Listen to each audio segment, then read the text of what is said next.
Friends, fellow seekers of stories, I invite you now, if you wish for a truly immersive journey, to set your playback speed to 1.25x. Let the rhythm of this tale match the urgent pulse of a life lived on the edge of necessity and scorn. Could you stand it? The dawn chorus, not of birds, but of beasts facing their end? Could you stomach the iron tang of blood, a perfume that clings to your clothes, your hair, your very dreams, day after relentless day, to feed a medieval town? What would it be like to be the hand that takes life, so that others might live, essential, yet so often shunned, your very name a synonym for brutality? These are not idle questions, they are the invisible shackles of the medieval butcher. Today, we don't just look at the gore, we search for the heart that beat beneath the blood-stained apron. We unravel the harsh truths, yes, but also the surprising threads of dignity, resilience, and even a grim sort of poetry woven into the butcher's life. Imagine the world before the sun even considers gracing it with light. In the narrow, timber-framed streets of a medieval city like York, perhaps along the very lane that would come to be known as the Shambles, a name derived from shammel, the Anglo-Saxon word for the butcher's display shelf, as historyofyork.org.uk reminds us, a different kind of light flickers. A tallow candle, sputtering in a small, cramped dwelling, often directly above the shop. This is the world of Thomas, our butcher. Before the street sellers cry their wares, before the baker's ovens breathe warmth into the morning air, Thomas is already at work. The air in his small slaughter shed, perhaps at the back of his premises, is thick. It's a primal soup of smells, the fierce sweat of animals, the hot copper of fresh blood, the sharp, almost metallic scent of innards. It's a smell that doesn't just permeate the stone walls and wooden beams, it seeps into the soul. His day begins not with a gentle rousing, but with the urgent, often brutal, transformation of life into sustenance. Cattle, sheep, pigs, their frightened eyes reflecting the flickering candlelight. Thomas is not a monster, he is a craftsman, albeit of a grim sort. His movements are practiced, efficient. There's a chilling grace in the way he handles his tools, the heavy cleaver, the razor-sharp knives, the sturdy mallet. Each strike, each cut, is precise, learned through years of apprenticeship, likely starting as a boy, his hands too small then to properly wield the instruments of his future. As the Durham City Freemen's Butchers Guild records, available through durhamcityfreemen.org, show, an apprentice could spend 7 long years, sometimes more, learning this intricate, bloody craft, often living with his master. Think of the sheer physicality.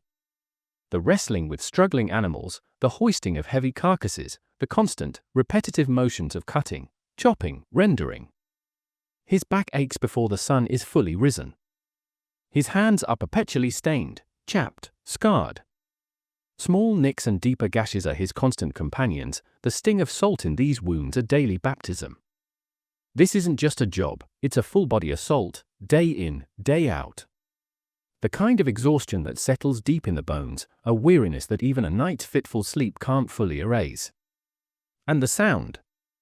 Oh, the sounds, the thud of the axe, the wet tear of hide, the grating of saw against bone. These are the notes of his morning symphony, a concert played for an unwilling audience of awakening neighbors who might bless his utility while cursing his proximity. For even as they needed the meat he provided, the process was something most preferred to keep at a distance, a necessary evil best left unseen, unheard. Thomas knows this. He feels it in the averted gazes when he walks through the market later, in the way children are sometimes hushed as he passes. He is the purveyor of life-giving protein, the fuel for laborer and lord alike, yet he walks under a shadow of his profession. He is a paradox, vital and vile. Have you ever felt that? Trapped in a role that sustains you, that serves a genuine need, yet simultaneously isolates you, marks you as other? Share your thoughts in the comments below, we truly read every one. Now, Thomas is not an island. He is part of a larger, complex organism, the Butchers Guild. In London, it's the worshipful company of butchers, with records indicating an organization of butchers as early as 975 AD and a royal charter granted in 1605, as detailed on butchershall.com. These guilds, found in towns and cities across medieval Europe, were a double-edged cleaver. On one hand, they offered a semblance of order, a promise of quality.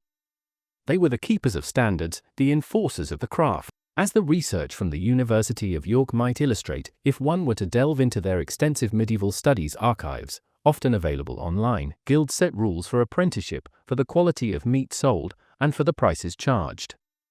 This was meant to protect the public from spoiled or diseased meat, a very real and deadly threat in an age without refrigeration. Severe punishments were meted out for infractions. Imagine the public humiliation, the heavy fines, even the loss of your livelihood for selling unwholesome flesh. The pressure was immense. The guild dictated where and when animals could be slaughtered. For instance, some town ordinances, like those in York, eventually pushed butchers and other smelly trades outside the city walls or to designated areas like the shambles to try and manage the inevitable filth.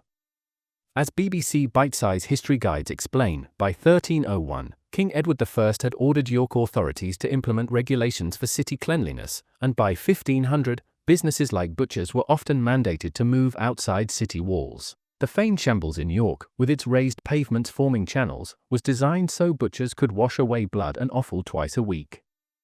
A grim necessity. These guilds were a brotherhood of sorts.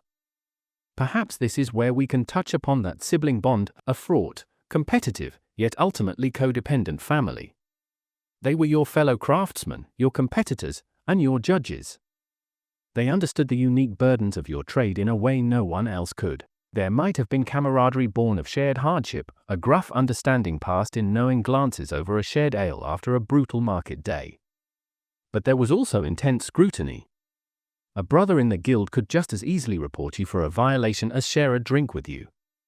It was a bond forged in blood and bylaws, a necessary alliance in a suspicious world. Think of Thomas, trying to earn a living, perhaps with a family to feed, a widowed butcher. Let's imagine, with a young daughter, Edith, whose innocent eyes see both the horror and the necessity of his work. He must navigate these guild rules, these eagle-eyed brothers, while ensuring his own survival. A misstep, a moment of desperation leading to a poor choice, selling slightly old meat, for example, could mean ruin. The guild was his shield and his cage. According to Campbell's Prime Meat's historical overview, butchery became one of the first professions to form guilds in Britain, as early as 1272, highlighting the long-standing need for regulation and community within this often maligned trade. These weren't just social clubs, they were powerful economic and regulatory bodies, holding the fate of men like Thomas in their collective, often unforgiving, hands. The pressure to conform, to meet every exacting standard, while still turning a meager profit, must have been a constant, grinding weight. Beyond the guild, another immense power dictated the rhythm of Thomas's life and livelihood, the Church. Medieval Europe was overwhelmingly Catholic, and the Church's doctrines wove themselves into the very fabric of daily existence, especially diet. The Church mandated meatless days.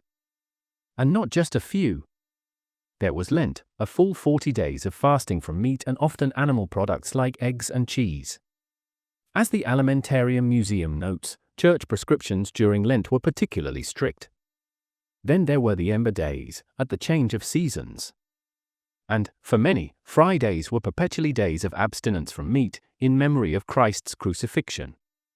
Add to this various saints' days and vigils, and some historians estimate that meat was forbidden for up to half the year. Imagine Thomas, his livelihood directly tied to the sale of flesh, watching nearly half his potential working days rendered lean by religious edict.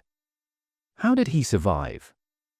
How did his family eat when his main commodity was forbidden? This wasn't just a spiritual observance for Thomas, it was an economic crisis, repeated year after year. He would have had to adapt. Perhaps he sold preserved meats, salted, smoked, or brined pork and beef, which had a longer shelf life and could be stored for these lean periods. ThoughtCo's overview of medieval food preservation highlights salting as the most common way to preserve meat, drawing out moisture and killing bacteria. Smoking was also common, especially for pork and fish. Perhaps he diversified, dealing in fish if the guild rules and local supply allowed, as fish was generally permitted during fasting periods. The rivers and seas became, in a sense, his temporary larder. This is where we might introduce another character, Brother Michael, a monk from the local priory. He represents the Church's authority, the enforcer of these dietary laws. Is he a stern, unyielding figure, quick to condemn any butcher trying to illicitly sell meat on a fast day? Or is he a more complex character, perhaps understanding the plight of men like Thomas, caught between divine law and the earthly need to provide? Their interactions would be a delicate dance of obligation and quiet negotiation.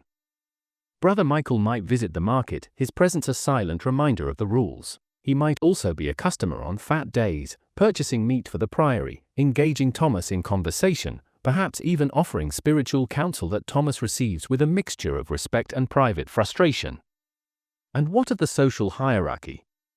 The types of meat Thomas butchered and sold would vary wildly depending on his clientele, as historical sources like those from historylearning.com or the University of Cambridge's archaeological studies suggest. While nobles and wealthy merchants might indulge in large joints of venison, often sourced from their own estates or restricted hunting grounds, beef, and prime cuts of mutton, the peasant class, if they ate fresh meat at all, would get by with cheaper, tougher cuts, offal, the internal organs, or perhaps a bit of bacon from a pig they raised themselves. Pork was a crucial meat for common folk, as pigs were relatively easy to raise and could be preserved as ham and bacon.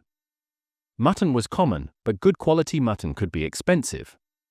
Thomas would see this disparity every day. So Reginald, a portly merchant, might arrive expecting the choicest loin, haggling over the price with an air of entitlement, his wife perhaps even more discerning. He'd pay in silver, a glint of prosperity in Thomas's bloody palm. Moments later, a poor farmer's wife, her face etched with hardship, might approach, hoping for a few scraps of bone for a thin soup, or perhaps a pig's trotter, offering a few meager copper coins. Thomas had to serve them all, understanding the silent language of class written in their requests and their purses. This daily interaction with the entire spectrum of society, from the very rich to the desperately poor, would give him a unique, if often disheartening, perspective on the world he helped feed. The pressure from the church, the stark realities of social inequality, these were invisible forces shaping every cut Thomas made, every sale he recorded in his grimy ledger. It's easy to paint the medieval butcher as a brute, desensitized by the daily slaughter, his heart as tough as old leather. And certainly, the work demanded a certain hardening, a detachment. To hesitate, to feel too deeply for each animal, would be to invite madness, or at least, an inability to do the job. But to assume there was nothing more is to miss the human being beneath the gore-caked apron. This is where we look for the hidden truth, the quiet acts of kindness, the flicker of ordinary emotion in an extraordinary, harsh life. Consider Thomas, our widowed butcher, and his daughter, Edith. She doesn't just see the blood and the mess. She sees her father rising before dawn, his body aching, his spirit often heavy, yet he perseveres. She sees him meticulously cleaning his tools at the end of a long day, a strange reverence in his actions. Perhaps Edith witnesses moments others miss. An extra piece of liver slipped into the basket of a hungry widow, a quiet word of advice to a young apprentice struggling with the grim realities of the trade. Maybe Thomas, despite the suspicions often cast upon butchers, is scrupulously honest, providing fair weight and good meat to all, earning a grudging respect even from those who wrinkle their noses at his profession. This is the internal struggle, the reflection, and in that moment, as the blood drained from the beast, he felt his own dreams slip away. A poignant break, perhaps, as Thomas remembers a time before the cleaver chose him, or was chosen for him. Maybe he dreamt of being a scholar, a carpenter, anything but this. Yet, there's also a fierce, albeit quiet, pride. He feeds the town. His work, however gruesome, is essential. Without him, and others like him, the tables of both rich and poor would be barer, life even harder. The relationship with the animals themselves must have been complex, a strange kind of intimacy, to be so close to the source of life, and to be its end. Was there a respect for the creatures? A prayer whispered before the fatal blow, a practice some historical accounts suggest? Or was it simply a job, the animals reduced to mere commodities? Perhaps it was an uneasy mix of both, a daily reckoning with the cost of survival. Let's consider an apprentice, young Will, new to Thomas's shop. He's barely a man, perhaps 16, and still flinches at the sight of so much blood. He dreams of escaping, of seeing the world beyond the stench of the slaughter yard. Thomas, seeing his own younger self in Will, might be harsh, demanding, knowing that sentimentality has no place here. But he might also, in his own gruff way, be a mentor, teaching not just the skills of butchery, but the skills of survival in this unforgiving world. The bond between them, master and apprentice, is another facet of that sibling bond: tough love, shared toil, a transfer of hard-won knowledge. Thomas is shaping Will, not just as a butcher, but as a man who must learn to face the unpleasant truths of life and find his own way to endure. The emotional toll wasn't just about the killing. It was the smells that never left you, the social ostracization, the constant threat of disease from handling animal remains, the ever-present regulations, and the gnawing uncertainty of lean times. To navigate all this and retain a shred of humanity, a spark of kindness, that was the true test of a butcher's heart. Edith, perhaps, is the keeper of this knowledge about her father. She sees the callus on his hands, but also the gentleness with which he might mend her worn shoe or share a meager piece of fruit. Life in a medieval town was a fragrant affair, and rarely in a good way. And butchers' shambles were often epicenters of this olfactory assault. The disposal of animal waste, blood, bones, hides, unwanted offal, was a monumental problem. As the BBC's exploration of medieval public health notes, while towns did attempt to manage waste, it was an uphill battle. Butchers were often fined for throwing offal into the streets or rivers. Indeed, records like those from Coventry, mentioned in academic articles such as Dolly Jorgensen's The Medieval Sense of Smell, Stench and Sanitation, show repeated complaints about butchers and tanners polluting waterways like the River Sherborne with animal waste, creating an evil air or bad air, believed to carry disease. The 1388 parliamentary statute in England, prompted by the aftermath of the Black Death, specifically legislated against dumping dung, filth of the garbage and entrails into ditches and rivers, imposing a hefty £20 fine. This indicates the scale of the problem and the authorities' concern, even if enforcement was inconsistent. Imagine Thomas, after a long day of slaughter and sales, faced with the task of cleaning his premises. Where does the waste go? Some larger towns, or specific guild halls like the Butchers' Hall in London, eventually invested in infrastructure. For instance, the London Butchers' Guild in 1488 built an underground passage to carry waste from the shambles to the Thames. But for many individual butchers in smaller towns or earlier periods, disposal was a more rudimentary and often illicit affair. He might have a designated offal pit, a festering horror that had to be periodically emptied. Or he might, under cover of darkness, transport barrels of waste outside the town walls, or, despite the fines, risk dumping it into the nearest river, hoping the current would carry the evidence away before morning. This wasn't just about cleanliness, it was about avoiding fines, appeasing neighbors, and trying, however futilely, to mitigate the risk of disease that clung to his trade like the smell of blood itself. The shambles in York, as described by historyofyork.org.uk, had those famous channels down the middle of the street, specifically for butchers to wash away blood and offal. This was a public acknowledgement of the problem and an attempt at a solution, however imperfect. Twice a week, a grim flushing of the street, the water running red. It's a vivid image of the constant battle against decay and filth that defined the butcher's environment. This daily confrontation with waste also made butchers keenly aware of the signs of disease in animals. Their livelihood, and indeed the health of their customers, depended on it. Guild regulations were particularly strict about not selling meat from sick animals. A butcher like Thomas would need a sharp eye and almost veterinary knowledge passed down through his apprenticeship. He would inspect the live animals, their eyes, their coat, their breath. He would inspect the organs after slaughter. His senses, sight, smell, touch, were his first line of defense against selling tainted products. This wasn't just about guild rules, it was about his own reputation and the very real fear of causing an outbreak of illness. The irony, of course, is that while butchers were often seen as sources of filth, they also played an unwilling role in public health by culling sick animals and being on the front line of identifying diseased livestock. It's another layer to the paradox of their existence, contributing to sanitation in one way, while being a major source of sanitation challenges in another. What do you think would be the hardest part of dealing with the waste and the smell, day after day? The physical disgust, or the constant awareness of disease? Let us know your thoughts. So, we've walked with Thomas through the blood-soaked dawn, felt the iron grip of his guild, navigated the lean days imposed by the church, peered into the complexities of his heart, and waded through the challenges of sanitation. It's a grim picture, undoubtedly. A life of unending toil, societal scorn, and precarious existence. But this is not just a story of suffering.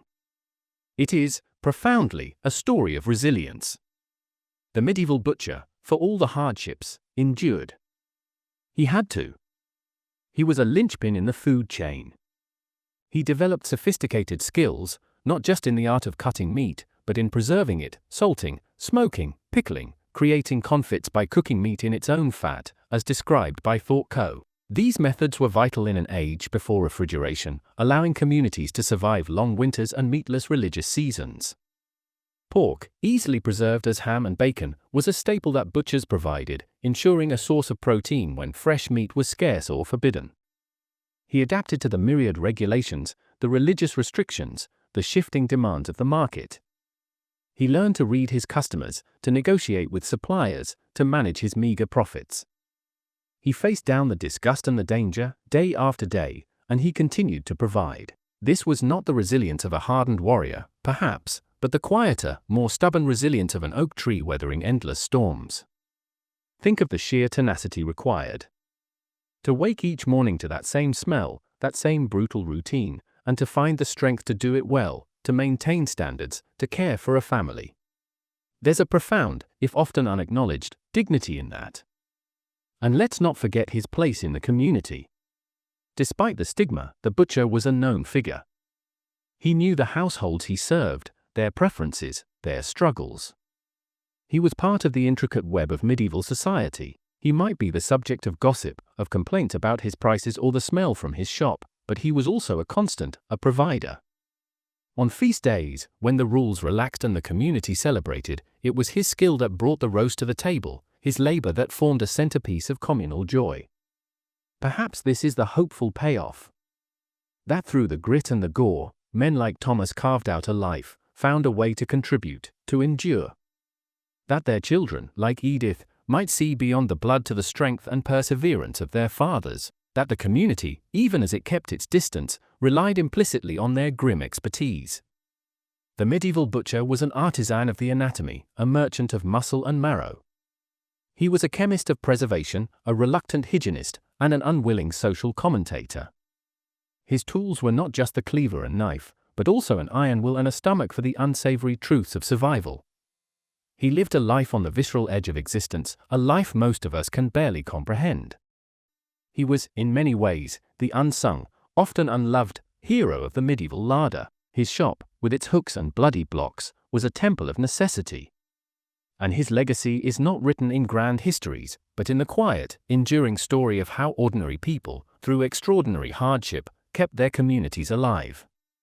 The next time you see an old butcher's shop, or even walk down a street like the Shambles in York, perhaps you'll pause for a moment. Perhaps you'll hear the distant echo of a cleaver, smell the faint, ghostly scent of wood smoke and iron, and remember the harsh, vital, and profoundly human life of the medieval butcher. If this story of resilience and forgotten history moved you, please share it with someone who needs to hear it. Consider subscribing for more journeys into the past, and don't forget to comment. Your thoughts and reflections breathe life into these old tales. Let's keep history alive, together. Thank you for watching.